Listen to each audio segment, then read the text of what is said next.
Bonjour à tous. Dans l'émission du jour, nous parlerons chic, distinction, charme, courage et paresse intellectuelle, force mentale et connaissance.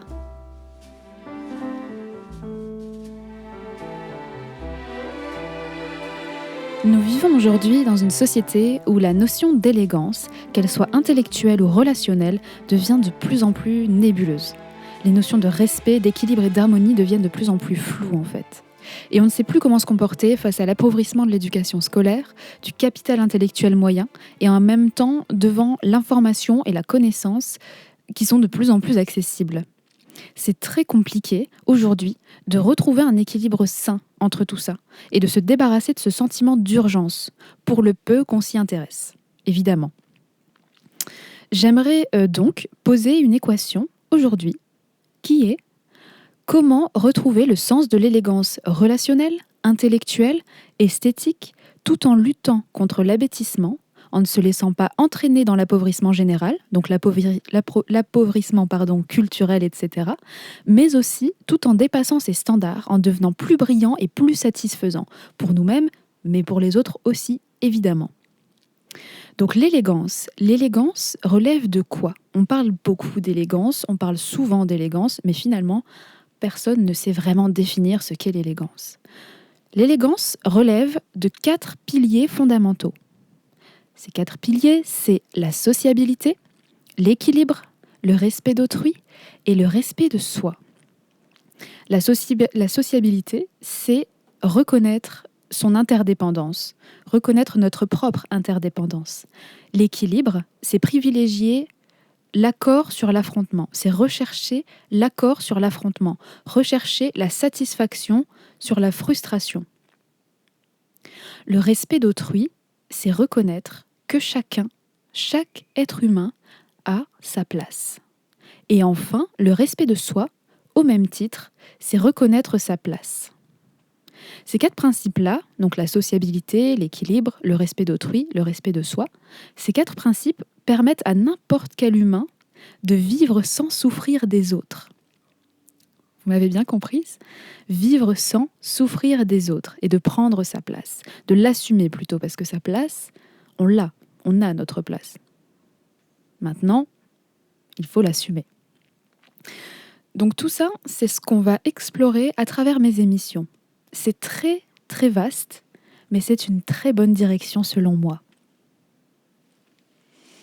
Qu'est-ce que le chic ? Qu'est-ce que l'élégance ? Il y a plusieurs choses à savoir. Le chic, l'élégance, selon moi, on peut le voir sous plusieurs prismes. Un de ces prismes, c'est celui-ci.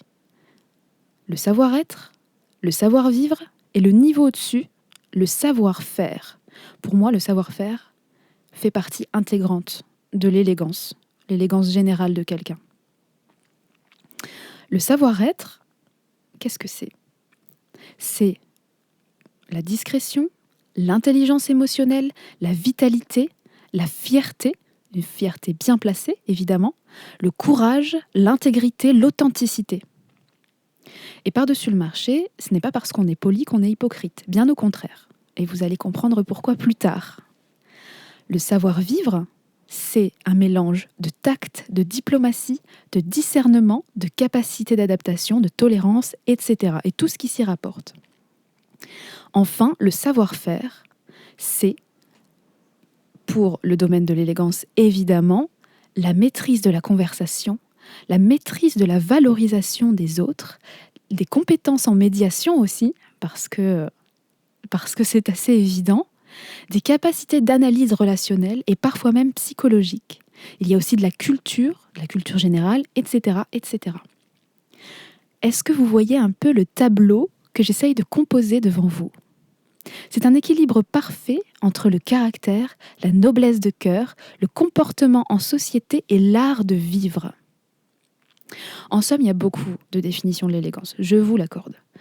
Pour moi, si je devais la définir, je dirais que quelqu'un d'élégant, c'est quelqu'un qui sait ce qu'il vaut, qui sait ce qu'il veut et qui a la ferme intention de mettre sa force au service de nobles intentions, pour lui-même d'ailleurs, et pour les autres. Dans quel but ? Dans le but de laisser le monde meilleur qu'il l'a trouvé. Je vais répéter cette définition parce qu'elle est un peu longue, mais quand on s'infuse de ça, c'est merveilleux. Quelqu'un d'élégant, c'est quelqu'un qui sait ce qu'il vaut, qui sait ce qu'il veut et qui a la ferme intention de mettre sa force au service de nobles intentions, pour lui-même d'abord et pour les autres, dans le but de laisser le monde meilleur qu'il l'a trouvé. Toutes mes émissions sont infusées de cet état d'esprit. Pour faire ceci, selon moi, cette personne doit travailler sur plusieurs aspects. Elle doit apprendre à s'apprendre, elle doit apprendre à se gérer, à s'aimer, à se maîtriser. Elle doit développer ce qu'elle est, se donner une direction. Elle doit développer ce qu'elle veut proposer au monde. Alors bien sûr, proposer au monde, c'est des projets, c'est des projets, etc. Mais on a aussi la présentation de soi, tous les aspects de la présentation de soi, que ce soit la manière de communiquer, jusqu'aux accessoires et aux vêtements que l'on porte en fait. Vous voyez ? Et enfin, elle doit apprendre à composer avec les autres, être dotée d'une certaine agilité relationnelle. Alors on va commencer par le premier point, s'apprendre, se gérer. Ça passe par l'intelligence émotionnelle, ça passe par de l'introspection, apprendre à reconnaître ses états de conscience et les conséquences sur ses prises de décision. Parce que nos états de conscience, on en a énormément. On en a énormément selon les périodes de l'année, selon les périodes de notre vie, mais on en a même plusieurs au cours d'une même journée. Et si on arrive à prendre en compte ceci, à les travailler, non pas pour les changer, mais pour s'y adapter, eh bien toute notre journée se mettra à notre service. Et nous ne serons plus au service de notre journée. La nuance est bien là. Elle est subtile, mais elle est très importante. Donc, apprendre à se gérer, c'est ça aussi. C'est apprendre ses états, développer son intelligence émotionnelle, introspecter, mais ça passe aussi par la lutte contre un environnement abétissant. Parce qu'on est tout simplement agressé tous les jours par notre environnement. On peut même être enfermé dans une bulle, qu'on sera quand même agressé. Donc ça passe aussi par la lutte contre un environnement abétissant. Ensuite, on a se développer. Se développer, c'est-à-dire développer ses compétences cognitives et intellectuelles, développer sa curiosité intellectuelle, concrétiser le potentiel qu'on a en nous, tout en ayant un discernement d'un tel niveau qu'on comprend qu'en donnant une direction à ce qu'on recherche, on va peut-être trouver autre chose, et que cette autre chose, elle est peut-être 100 fois plus adaptée à nous. Vous comprenez ? Mais pour reconnaître ça, ça nécessite du courage. Ça nécessite de savoir prendre du recul et de prendre des décisions adaptées. Donc on a besoin de flexibilité émotionnelle et on a besoin de souplesse intellectuelle. C'est ça, se développer. Ensuite, développer ce que l'on veut proposer au monde, c'est... Alors déjà, il y a une différence entre ce que nous sommes intrinsèquement, donc, ou en tout cas le peu de ce qu'on connaît de nous-mêmes, parce qu'un être humain ne se connaîtra jamais entièrement. Donc il y a une différence entre ce qu'on connaît de nous et ce qu'on veut proposer au monde. Déjà, cette différence-là, elle est intéressante. Parce que tout le monde ne reçoit pas de la même manière les choses, parce que dans la vie, il faut être stratégique et non programmé, parce qu'on vit en communauté, parce qu'il y a plein de raisons, et il faut savoir faire absolument cette différence. Comment vous dire ça autrement ? Être authentique, c'est une chose, c'est une vertu, mais l'authenticité sans prendre en compte les autres, ça devient de la bêtise. J'espère que je me fais bien comprendre. Donc il y a plein de raisons de travailler en fait ce qu'on veut proposer au monde. Développer ce qu'on veut proposer au monde, c'est trouver l'équilibre entre son environnement intérieur et son environnement extérieur. C'est partir de son univers intérieur pour proposer un univers aux autres. C'est un peu philosophique, mais c'est très efficace. Je vais juste revenir aussi sur les définitions de stratégie et de programme, parce que ça peut être un peu ambigu. Une stratégie, en fait, c'est être stratège, c'est savoir s'adapter en suivant une direction. C'est savoir s'adapter selon les aléas. Un programme, c'est respecter à la lettre ce qu'on s'est établi pour atteindre un objectif. On peut avoir un objectif en mettant en place une stratégie, on peut avoir un objectif en mettant en place un programme. Sauf que la stratégie, elle va prendre en compte tout ce qui se passe sur le chemin et elle va s'adapter en gardant en tête l'objectif, avec une certaine souplesse. Le programme, non. Le programme, comme un programme informatique, s'il y a un petit problème dans le programme, il n'y a plus rien qui va. C'est un peu ça. Est-ce que vous saisissez la nuance ? Il y a souvent un amalgame entre les deux qui est au cœur d'un grand problème de l'humanité, à savoir que l'être humain est un spécialiste dans l'art de créer des outils et d'en devenir esclave ensuite. Et ça, c'est parce qu'il y a une grande confusion entre programme et stratégie. Et on en est tous victimes à un moment donné dans notre vie. Certains systèmes, certaines institutions, en sont victimes à un moment donné. Mais en faisant la distinction, tout devient plus clair. Revenons à nos 4 points. Donc, apprendre à se gérer, se développer ce qu'on veut proposer au monde, et dernièrement, apprendre à composer avec les autres. Ça, mes bons amis, c'est un vaste sujet. Comprendre l'interdépendance. L'interdépendance, ce n'est pas de la dépendance, ce n'est pas ni de l'indépendance, ni de la dépendance. Ce n'est ni l'autosuffisance totale, ni la dépendance digne d'un nouveau-né. C'est au contraire comprendre que l'humain adulte est par lui-même un être complet et autonome, et qu'avec les autres, il crée d'autres entités, plus belles les unes que les autres. Il crée des dynamiques relationnelles, très riches, mais parfois très complexes. C'est comprendre l'influence des autres sur nous, bonne comme mauvaise. C'est comprendre nos proches sincèrement pour les aimer tels qu'ils sont, pour composer de belles choses avec eux. C'est comprendre la société, comprendre comment s'adapter en fait, comprendre comment s'adapter et comment aider. Détecter les intentions, bonnes ou mauvaises, et décider de ce qu'on veut en faire. Il y a toujours des grincheux, bien sûr, il y a toujours des spécialistes des psychodrames, mais ça c'est rien, ça se gère, des grincheux. Ça s'apprend de gérer des grincheux, et d'autant plus facilement quand vous savez qui vous êtes et quand vous savez où vous allez. J'aimerais maintenant vous parler des valeurs directrices de l'élégance. Encore un autre prisme, mais qui est tout à fait complémentaire à ce que je viens de vous raconter. Qui est déjà un très beau cheminement. Je vais vous parler maintenant donc des valeurs directrices qui sont au nombre de 7.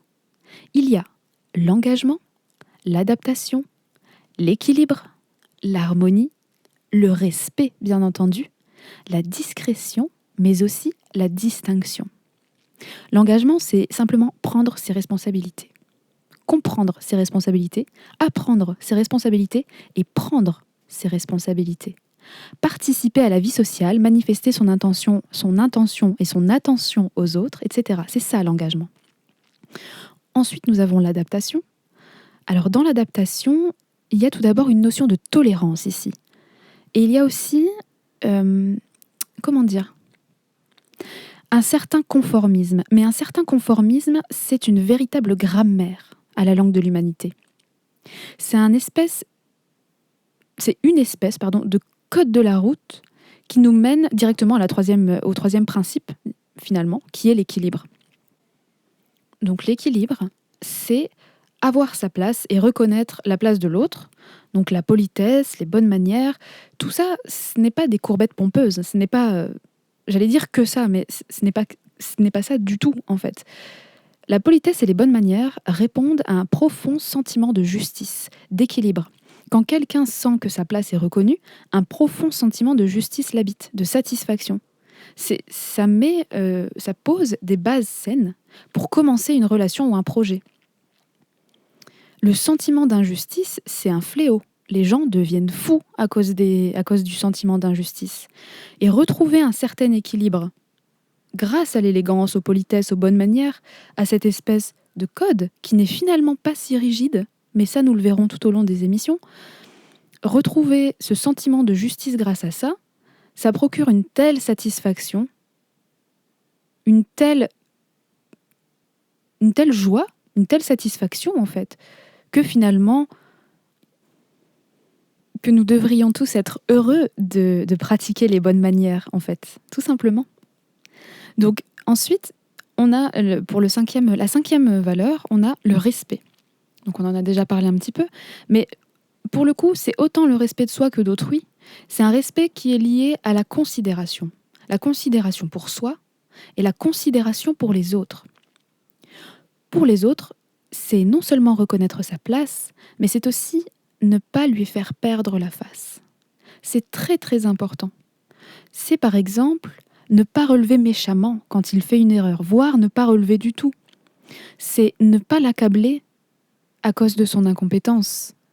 C'est arrondir les angles en général et ne pas tomber dans la vulgarité et dans la provocation de douleurs inutiles. Par exemple, pour illustrer ça, on ne va pas dire à un ami que ses parents sont morts. On va dire à l'ami que ses parents sont partis. On ne va pas dire qu'un tel vous a laissé tomber ou qu'un tel a laissé tomber un tel. On va dire que vous vous êtes ou qu'ils se sont séparés. Vous voyez ? On va pas dire que cette personne est abrutie. On va dire que ce n'est pas la bougie la plus brillante du candélabre. Enfin, vous voyez. Bon, ça c'était un peu plus sarcastique, mais vous voyez où je veux en venir.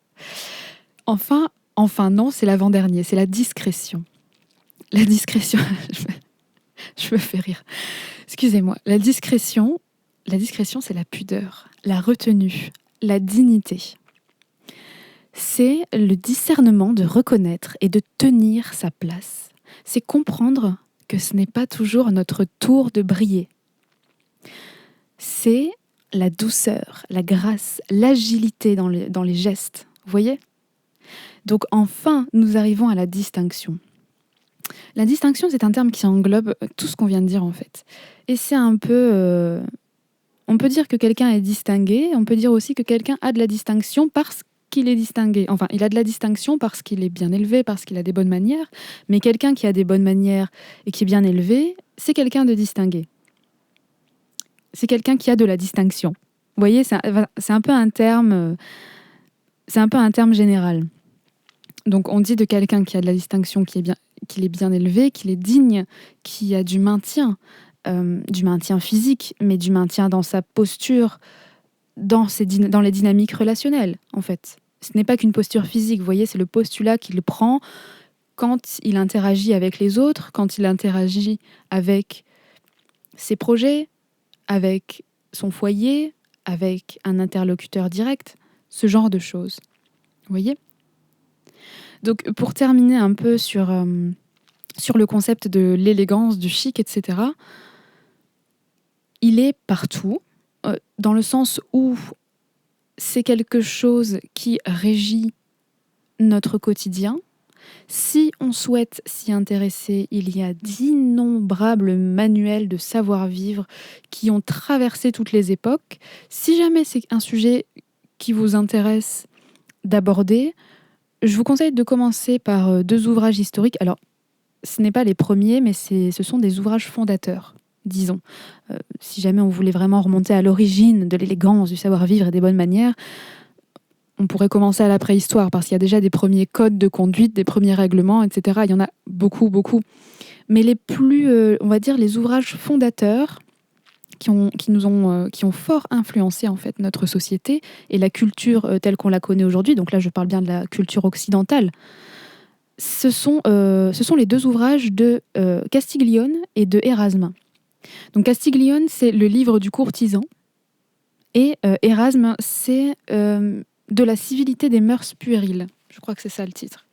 Alors ce sont des livres, ce sont des ouvrages qui datent du XVIe siècle, mais c'est très intéressant de les lire. Ils sont tous les 2 très différents. Castiglione, il a plutôt une pédagogie modélisatrice, vous savez, une pédagogie qui tend à montrer ce qu'on veut plutôt être, plutôt que de dire ce qu'il faut faire. Erasme, c'est un peu l'inverse. Mais si jamais vous souhaitez les lire, si vous souhaitez les consommer, je vous invite à vraiment le prendre comme une structuration de l'esprit. Vous voyez, c'est pas des préceptes à suivre, c'est pas ça. C'est plutôt une manière de voir les choses. Voilà, c'est plutôt dans ce sens-là. Donc après avoir beaucoup parlé de l'élégance et de la distinction et du charme, etc., on va revenir un peu sur l'équation de départ qui était comment retrouver le sens de l'élégance relationnelle, intellectuelle, esthétique, tout en luttant contre l'abêtissement, en ne se laissant pas entraîner dans l'appauvrissement général, mais aussi en dépassant ses standards, en devenant plus brillant, plus satisfaisant pour nous-mêmes et pour les autres. Donc pour retrouver cela, il faut d'abord commencer par une prise de conscience. C'est pour ça que j'ai beaucoup parlé des principes fondateurs, des valeurs, etc. Pour pouvoir réaligner un peu sa façon de voir les choses. Donc commencer par une prise de conscience de ce vers quoi on veut aller, une direction et une promesse aussi. Une promesse, celle de s'engager à aimer profondément le cheminement qu'on s'apprête à faire. Retrouver le sens de l'élégance, c'est comprendre ce qu'est l'élégance. Vous voyez ? Comprendre ce qu'est l'élégance, la direction que vous, dans votre vie, vous pouvez prendre vers l'élégance. Ce n'est pas une direction vers laquelle tout le monde doit aller. C'est la direction vers laquelle vous allez aller avec tout ce que vous avez aujourd'hui dans votre vie. Parce qu'il n'y a que ça qui compte en fait. Il n'y a rien d'autre, il n'y a que ça. Vous voyez ? Ensuite, lutter contre l'abêtissement. Alors ça, je crois que c'est mon pire ennemi. L'abêtissement, c'est mon pire ennemi. Alors on pourrait se dire du coup que je suis très malheureuse dans la société actuelle, sans condescendance aucune. C'est juste un système qui en marche, c'est tout. Toutes les choses peuvent changer, il n'y a aucun problème. Mais au contraire, je ne suis pas du tout malheureuse dans cette société parce qu'on a tellement de moyens aujourd'hui, par rapport à d'autres époques évidemment, qu'en fait, on peut choisir ce qu'on veut faire. Donc lutter contre l'abêtissement, c'est développer son discernement et comprendre ce qui peut nous toucher et ce qui ne doit pas nous toucher. Et ce n'est pas aussi simple qu'une vulgaire détox digitale. Ce n'est pas si simple. Ce n'est pas aussi simple que de regarder 3 reportages sur la souffrance animale pour se faire son propre discernement, bien que ce soit un début, mais c'est beaucoup plus profond que ça. C'est beaucoup plus intéressant que ça. Ne pas se laisser entraîner dans l'appauvrissement général, c'est bâtir sa propre culture, bâtir sa propre personnalité. C'est choisir ce qui va infuser notre esprit. C'est non plus composer avec la culture qu'on nous propose, pour ne pas dire qu'on nous impose, parce que c'est un peu ça quand même, mais c'est plutôt composer la culture qu'on s'est choisie, en posant ses propres axes de recherche. C'est rester ouvert et curieux, c'est complètement contraire à la rigidité, c'est être tout à fait flexible, mais dans une direction précise, sans se laisser abrutir et intimider, comme c'est beaucoup le cas aujourd'hui. Vous savez, on a changé d'air. D'air, E-R-E. E, accent grave, R-E. On a changé d'air, on a changé d'époque. Avant, j'imagine qu'il fallait une volonté de faire. Il fallait se battre pour obtenir l'information. Donc on se donnait les moyens, on se lançait, si on le pouvait bien sûr, dans des études. Et ensuite, on trouvait la sacro-sainte information qu'on considérait comme unique et vraie, qui n'était pas du tout diversifiée et très réductrice, soit dit en passant. Et enfin, on pouvait prétendre avoir une culture après tout ça. Je ne rejette pas ça du tout. Que ce soit bien clair, je ne rejette pas ça du tout. Ça a été nécessaire dans notre évolution. Et certains génies ont propulsé la science, la philosophie et l'art au sommet de leurs époques grâce à ça. La Renaissance française, le siècle des Lumières qui a fait rayonner la France, les Curie, Lavoisier, Laplace, etc., plus tard Pasteur, tous ces gens-là. C'est encore aujourd'hui, tous ces gens-là constituent le socle de notre évolution, le socle de notre culture. Mais aujourd'hui, ça a changé. On ne peut pas continuer dans ce modèle-là. C'est un modèle qui est obsolète, qui a eu son utilité, mais qui est obsolète. Donc aujourd'hui, en fait, les informations, elles abondent. Mais elles abondent, qui veut dire plein d'informations, dit aussi tout et n'importe quoi. Vous voyez ce que je veux dire ? Donc, les informations, elles abondent. On ne sait plus où donner de la tête. On a la possibilité d'apprendre, de connaître, d'expérimenter tout et n'importe quoi, à tel point que nous ressentons, en tout cas pour les gens qui sont un peu comme moi, que nous ressentons en fait notre corps physique et notre temps imparti comme une contrainte, plutôt qu'une opportunité. C'est grave. Vous voyez ? Vous comprenez un peu ma façon de voir les choses ? En fait, on est paralysé par le choix. C'est abrutissant. Alors, soit on est comme ça, paralysé par le choix parce qu'on ne sait plus trop où donner de la tête, sans faire de recherche, on ne sait plus trop discerner le vrai du faux, soit on se laisse porter, comment dire, on accorde, j'ai envie de dire, notre attention, on accorde l'énergie magique de notre cerveau à des stupidités parce qu'elles passent devant nos yeux, parce qu'en fait, on est bien dans une économie de l'attention aujourd'hui, hein. Et puis on se laisse porter et finalement, on n'en souffre pas tant que ça. Bon, on n'est pas très profond, mais on n'en souffre pas beaucoup. C'est pas mauvais. Ça convient très bien à certaines personnes. Tout le monde n'a pas envie d'être comme nous, en fait. Tout le monde n'a pas envie d'apprendre, tout le monde n'a pas envie de se développer, tout le monde n'a pas envie de voir jusqu'où on peut aller.